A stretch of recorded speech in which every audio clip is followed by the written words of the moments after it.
So 2 weeks ago, I had the chance, if you guys were here, you may have noticed, I was not here. 2 weeks ago, Mike and I, we went down to Nashville for a conference that's called Immerse. It's put on by the Gospel Music Association, and basically it's all about music, hence the Gospel Music Association. They had different classes going on at the same time, so I went to basically all like the worship leader, the songwriting, all those kind of things, and then Mike went to the business side of the classes. It was a really great conference. In one class, I had no clue. It was like, I wanted to go to the same class as Mike, but I knew that we needed to go to two different ones, and it was because I had no clue what this class was going to be about. It said, what did it said like, worship, teacher in concert or something like that. And I'm like, teacher in concert? Like what? Like you're teaching me how to do like I did not get it. But I was like, well, we probably shouldn't go to the same class. So I went to this class anyway, and it was probably one of my favorite classes. And one thing that the guy said, and I'm going to quote him exactly because he said it and I thought it was great. He said, so many people want God to tell them exactly what to say, but God has blessed you with your own gift, and you can use your life to say what you need to say. He was talking about songwriting, which is great because so many times we try to, look at other people's experiences and other people's things, but we have to realize that God gave each and every one of us a unique life, and we can use our life to say what we need to say. Again, so many people try going around trying to be like other people. They live their Christian walk like other people. They use other people's lives to give examples, and some of those things are okay, but like I said, I want to remind you tonight that you have a unique life. God has created you to be exactly who you need to be to walk in the purpose and plans that God has for you, and your life is going to speak to other people just by the life that you've lived. We don't need to try to be someone else. We don't need to try to use someone else's examples, but our lives are going to be able to speak and glorify God. And in Mark 5:19, it says, however, Jesus did not permit him, but said to him, go home to your friends and tell them what great things the Lord has done for you, and know he has had compassion on you. I have over here, your life speaks, because it says, tell them what great things the Lord has done for you. And my question for you tonight is, what are some great things that the Lord has done for you? Sometimes it's easy to think, well, the Lord, I'm looking at someone else's life and he seems to be doing great things in their life, but he hasn't really done anything for me. Or, I look at this family over there and it seems like they're, having blessings upon blessings upon blessings, but it doesn't seem like my family is being blessed. Or, it seems like they went through a situation, but when they got through the situation, it was awesome. But I went through a situation, when I got through, I didn't get through with all the awesome things that God told me, or that people tell me that I'm going to get out of it. So again, it's really something to think about, to think of what really has the Lord done for you in your lives. Again, it's easy to think that maybe God hasn't done things, or maybe God hasn't worked in your life and he's worked in other people's lives, or to think that our lives don't really say that much. You could say, well, you say that my life is going to say something, or you say that my life is going to speak something, but what really could my life speak? I'm only this age, or I've only went through these experiences. But again, the reminder is that God created you to be exactly who you are. And with that testimony, your life will speak. So I was thinking about something as we always read the Bible and we talk about, the parable of the Good Samaritan, or we talk about Matthew, Mark, Luke, John, all the disciples, and we talk about all these different people in the Bible, Moses. Basically what this is, it's obviously God's word, but it's a collection of people's testimonies. We're literally reading the Bible and reading their testimony. And by reading their testimony, our lives are able to be impacted. So how much more can we think while we're living here on this earth that our lives can be that testimony, and our lives can speak something to someone else? So we have a testimony to share and a chance to let our lives really say something. So for me, how many of you guys have grown up in church? It's funny because I did, and I think about all the testimonies that I heard from, the pastor, and all the testimonies of, again, growing up in youth group, I had one pastor, and then it was another pastor, and then young adults, one pastor, and then it was another pastor, and then the main pastor. We hear like all these testimonies from all the different people in church, and, my parents, I grew up with them going to church. So for me, it was when I was growing up, I kind of used my parents' testimonies. Like, yeah, well, my dad had muscular dystrophy and he was healed from that, or this and this. And I would use the Bible as testimonies. I would kind of look at other people's testimonies as a part of the way for me to speak to other people and to draw other people into God's kingdom and to give God glory. And I remember one time, and it was way back in the day at the CCA. I don't know if anyone remembers the CCA, and it was funny because I just kind of thought, like, I don't even remember how old I was, but I just was like, I don't really have a testimony is what I was thinking. Like, what's my life really going to speak? And some guy that I didn't even know, he came up to me, and I remember there was like this glass wall in the skate park, and he just kind of leaned on the wall, and he's like, you want to know what? He goes, you think you don't have a testimony. He said, but the life you've lived is so different than other people's lives that is your testimony. And I was like, I don't have a testimony. And he's like, you watch one day that your life, you're going to realize things that you've went through are going to be a testimony. And that's what we have to see, is that we may think on the surface that our lives aren't able to speak anything. But tonight I really want to challenge you to look really deep down in your heart and say, God, what is it that I'm able to share with other people to impact their life? God, how can my life really speak to the people that I'm around? So again, I remember even when I started preaching for the first time, it was like, so hard for me to think of examples of my own life to relate to things because I thought they had to be exactly the same. I thought if someone else is, going through a situation, I have to go through that exact situation to minister to them. And I was getting really like, how am I going to do this? But I love in this verse here, because in this verse, I'm going to scroll back to the verse. It says, tell them what great things the Lord has done for you and how he has had compassion on you.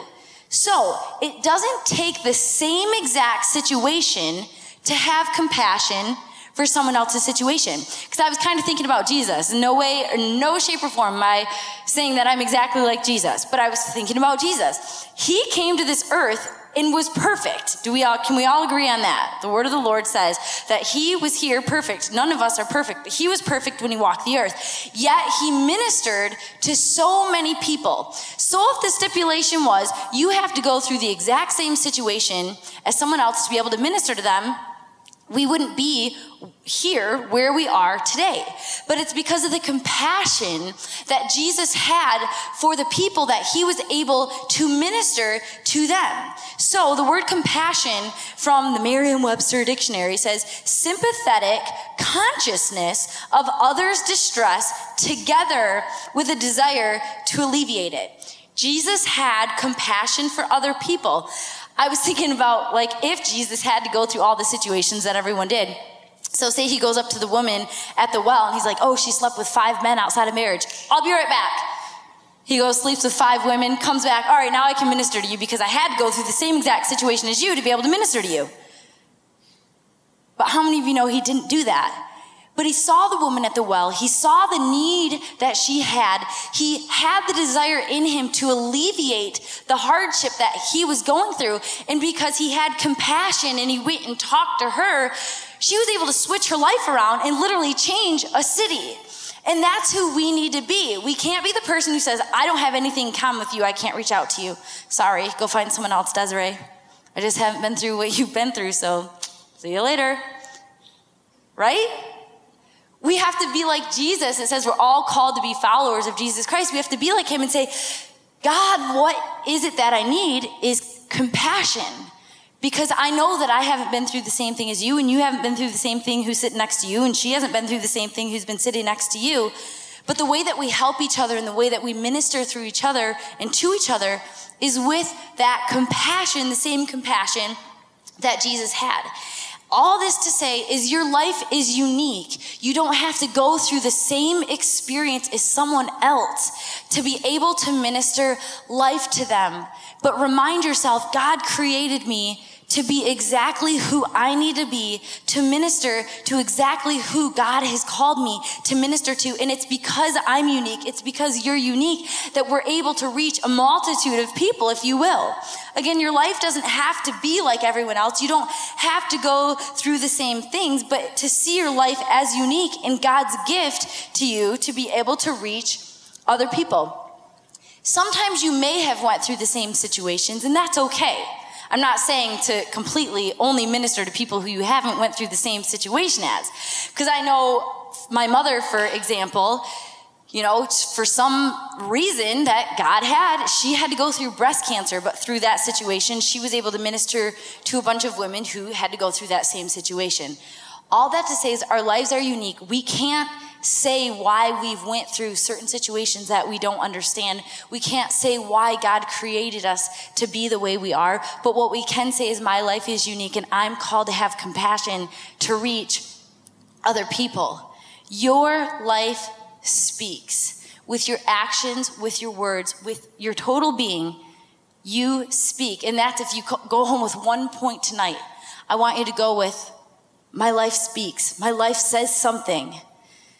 Look into your life. We need to start examining, again, what we've been through and where God has taken us. And use those experiences to really help other people. In Matthew 5:16, it says, in the same way, let your light so shine before others that they may see your good works and give glory to your Father who is in heaven.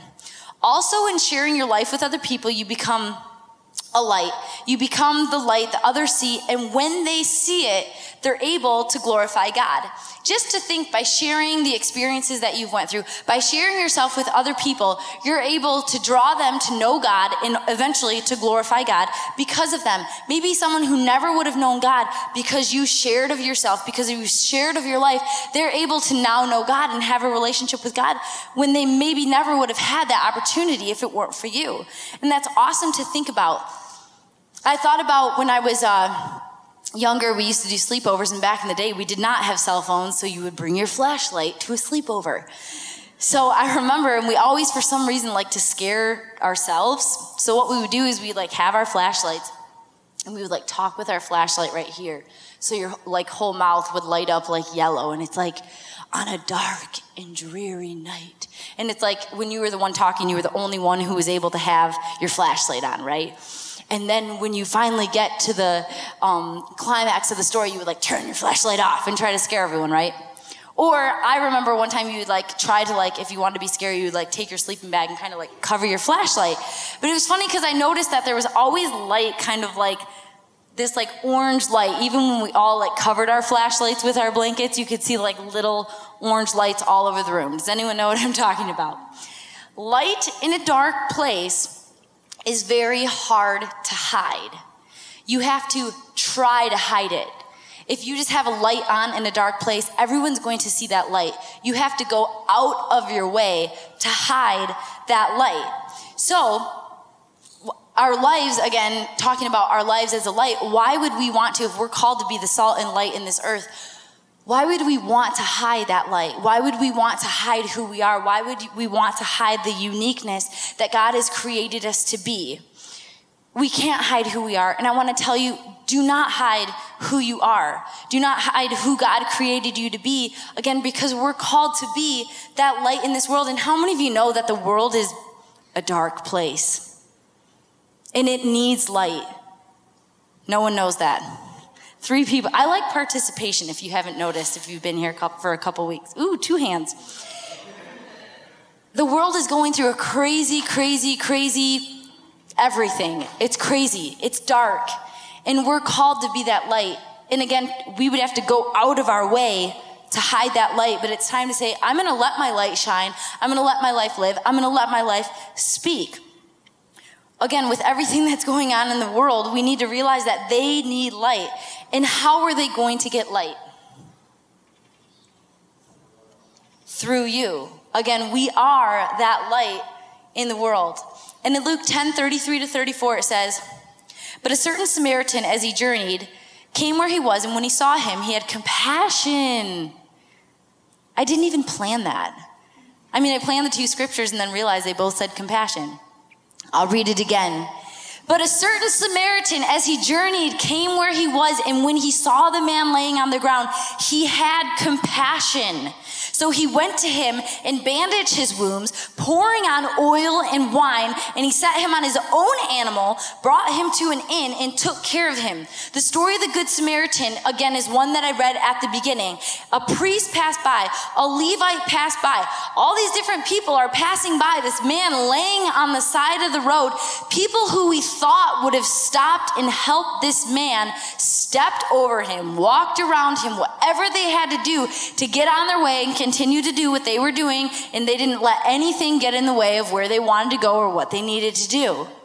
The Samaritan is the one who stopped and helped the man on the side of the road who had been robbed, who had been beaten. He's the one I have over here. Don't think inside the box. The Samaritan, this is my box. The Samaritan was not thinking inside his box. If he was thinking inside his own box, he would have stepped over the man as well and went on his merry way. But he thought outside of the box. He thought outside of his own selfish ambitions. He thought outside of his own plans that he may have had for his day. He thought outside the box and he stopped.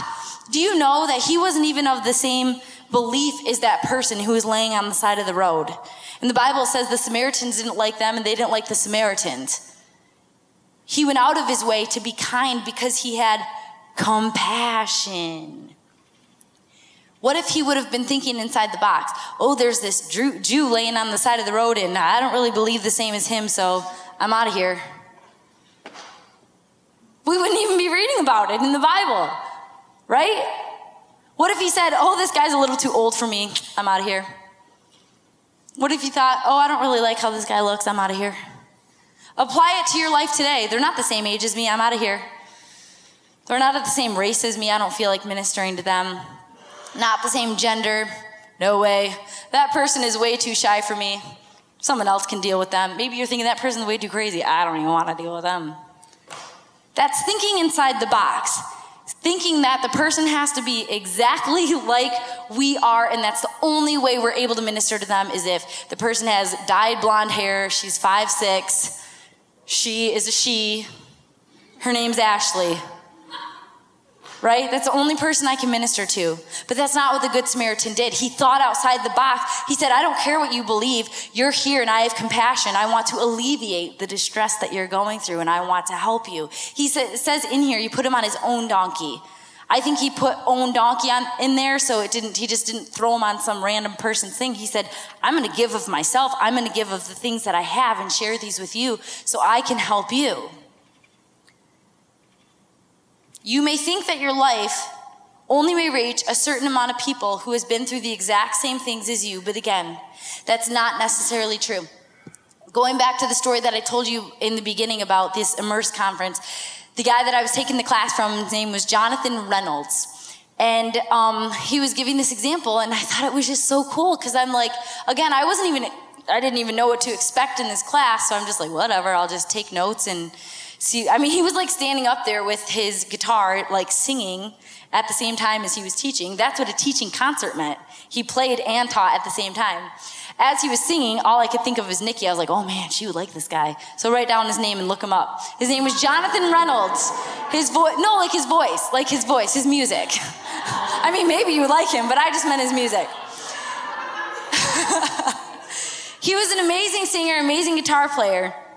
But that's all great. It was what he was saying that really impacted me. And he had this song, and he was telling about how he wrote this song. Again, it was all about songwriting. And he wrote this song. Okay, I want you, as soon as I say the song title, I want you to think, don't say it out loud. I want you to think what you think the song is about. His song was called Coming Out. All right, now that you had your first thought that popped in his head, he said, it's really funny because I wrote this song called Coming Out, and he goes, I'm going to be really honest with you. It was about fornication. That wasn't the first thing I thought of. But he said, you want to know what was crazy? So he's like, I'm going through this hard situation, fornication. I'm getting through, and I'm getting through, and I'm getting through, and I wrote this song about it. Put the song wherever he puts it, iTunes or wherever. He goes, I start getting all these letters. Man, you helped me get out of debt when you wrote that song. They're like, I was coming out of debt. Someone else wrote him and said, man, when you wrote that song Coming Out, he's like, you got me through my depression that I went through because of your song called Coming Out. Think of whatever it was that popped into your head. If we put ourselves in a box, I'm coming out of fornication, so I can only reach the people who are in fornication. No, your same testimony, your same situation that you went through may help someone through the situation that they need to come out of. Do you get what I'm saying? When I go through a situation, I may be just so torn up inside and I had to rely on God's peace. But that doesn't mean I have to go through the same situation as someone else to show them how God gave me peace and God can give them peace. If I have to go through a situation that it's like, man, God, the only way I'm going to get through this is your strength, and I know someone else going through a situation, they need strength, I can share what God gave me and know that God can give that same thing to them. And that's what we need to realize is when we think inside of a box, we limit ourselves for who we can minister to. But God says, I don't want you to think inside that box, not the box of race, not the box of age, not the box of gender, not the box of your situation and my situation. No, we're one body of Christ. And we're the light in that world. And again, think of the Good Samaritan. Again, it was assumed that he was a Samaritan, he was a Jew, a person who didn't like Samaritans, and Samaritans didn't like the Jews. So he went outside of his natural box to reach someone who is in need because he had compassion.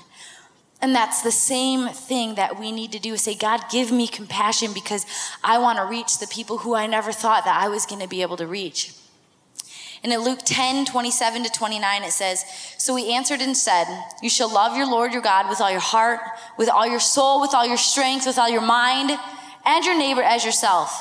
And he said to him, you have answered rightly. Do this and you will live. But he is waiting to justify himself. So he says to Jesus, and who is my neighbor? After God tells him what he's supposed to do, and he says, but who is my neighbor? This is how the whole story of the Good Samaritan started. This guy asks Jesus, and who is my neighbor? I need you to tell me, Lord, who I have to be nice to. Who really is my neighbor? That's what the guy said. That's what the guy wanted to know. It's like the scripture, 70 times 7, forgive 70 times 7. All right, God, well, I'm already up to that number, so does that mean I don't have to forgive anymore? No, that's not how we're supposed to think. God, what can I do to just get by? I don't want to give too much. I don't want to love too much. I don't want to get out of my comfort zone too much. What can I just do to get by? What if God thought that about us? I don't want to love her too much. I don't want to bless Ashley too much. I'm only going to forgive her 10 times, 10 times. And once she's hit that number, she's out of here. What if God treated us like that? Because honestly, that's sometimes how we ask God, well, God, what do I just... is it really 10%? Is it 10% on like my actual paycheck, or my paycheck, or is it like 10% of like once my taxes are taken out? God, what can I do to just get by? Again, God, tell me who exactly is my neighbor, because when you tell me exactly who they are, I'll love them just as much as I need to just to get by. So, I don't want God to limit me on his love. I don't want God to limit me on his blessings. I don't want God to limit me on his forgiveness. And we shouldn't do the same for other people. So I'm so glad that God doesn't limit himself in the same way sometimes we limit ourselves. Again, we may not think, well, loving my neighbor, whatever. Loving our neighbor is important. Do you know that it says these are one of my commandments? In Mark 12:29-31, it says, and Jesus answered him, the first of all the commandments is, hear, O Israel, the Lord of God, the Lord our God, the Lord is one, and you shall love the Lord God with all your heart, with all your soul, with all your mind, with all your strength. This is the first commandment. In the second is like it. You shall love your neighbor as yourself. There is no other commandment greater than these. I want you to think for a second. Do I make a difference in this world? Maybe you're in school. Do I make a difference at school? Do I make a difference to the people who I work with? Do I make a difference to the people in my actual natural neighborhood? Do I make a difference at church to the people who are sitting next to me? Or when it's handshaking, do I go find someone else? Do the people who are around me see that I'm different?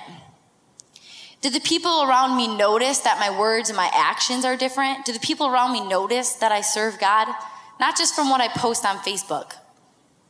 But really in your life, the places that you go, the people that you're around, do they notice a difference in you? Why? Because those are your neighbors. Your neighbor, thank God it's not your actual neighbor, because I don't know if my neighbor would be there for me. If he's like mowing the lawn, I have to like get in his face and be like, hi, I see you every day and you never wave at me. Hi.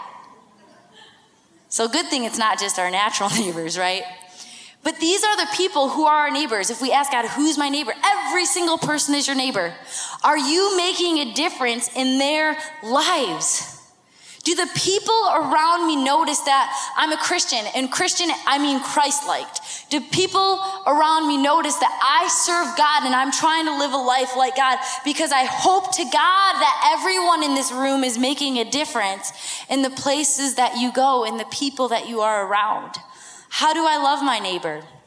You may be thinking, you're nice to them. You don't gossip about them. You don't say mean things to them. You don't say mean things about them to other people. You don't cut them down. You don't hurt them. All these different ways you're able to reach out to your neighbor. You're able to love your neighbor. If they need a shoulder to cry on, whatever time in the morning it is, you're their neighbor. All these things are included in loving your neighbor. And like I said, I'm glad it's not just my natural neighbors. Anyone else out there? It's the people around us. It's the people that we're around every day. It's the people that God has placed in your life, in every area of your life. Can I have the musicians come forward? This verse is a very interesting verse. Most people read it, but you don't want to believe it. So I want to read it to you. Whoever claims to love God, yet hates a brother or sister, again, not your actual brother or sister. Don't say, well, who is my brother and sister? Whoever claims to love God, yet hates a brother or sister is a liar. Do you believe that? Whoever claims to love God, yet hates someone, is a liar. Whoever does not love their brother and sister whom they have seen cannot love God whom they have not seen. And I have over here, do you love God? And of course we're like, yeah, we love God. But my question is, do you love your neighbor? Do you love your brother and do you love your sister? Are you showing compassion for the people who are around you? Are you going outside of your box naturally and thinking outside of your box to help those people around you? Because it says, you can't love them. You're a liar. If you say that you love me, but you can't love the people who are here on this earth, you are a liar. I don't want God to call me a liar. Does anyone else? No. But the whole point is we always talk about loving God, loving God, loving God. How do we show God that we love him? By loving the people here on this earth. Not limiting ourselves to who's my neighbor, who's my brother, who's my sister, what do I have to do to just get by?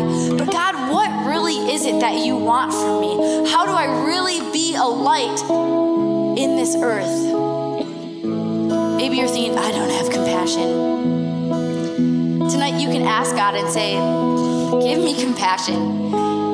I love this song that we sing. It says, God, I look to you, I won't be overwhelmed. Give me vision to see things like you do. Because sometimes we don't see things the way that God sees them. We may see a situation as annoying and we don't want to deal with it. We may see a situation as uncomfortable and we for sure don't want to deal with it. But when we look at things through the eyes of God, we can say, Lord, give me the wisdom because you know what to do. I don't know what to do. But just because I don't know what to do, I'm not going to avoid the situation. I'm going to say, God, I want your wisdom because I want to know the way that you think. I want to know what you would do. God, I want the same eyes that you have because I don't want to see things like I used to see anymore, God. But I really want to see things how you see things, that I can have that compassion for other people and really go outside the walls of who I think I am, to go outside the walls to really be who you've created me to be. And that's not, the plans that God has for you are seriously limitless. We put put expectations on ourselves that build these walls. And he's like, man, break those walls down because I have so much awesome stuff planned for you. So tonight, if you guys could just stand with me, I just want you to really speak to God tonight and say, God, what is it that I can do to love my neighbor? God, who can I become that I can love my neighbor even more than I originally loved my neighbor? God, what is it that's inside of me that is my life is going to speak because I can't find the testimony inside of me. I don't know what it is that I've been through that can help other people. But God, I want you to show me that so I can use my life to speak to other people, so I can use my life to be a light here in such a dark world that we live in. And I was sharing this with Christina earlier. I was saying that I was really, really praying to God earlier because we're just going through a crazy season. And the season has only just begun. And I honestly believe with my whole heart that these people in this room, our generation, is really going to rise up and take that stand in this world and have that counterculture that's not going to be swayed by the things of the world, but that's going to say, this is what I believe. It's the living word. It's not a past word. This is the living word. This stuff still applies today. And we're going to be that generation that's going to rise up and say, God, I'm standing for what I believe. I'm believing for you. And it's things that go on, it's things that in the news that this is what I had to pray today. God, I really believe for our generation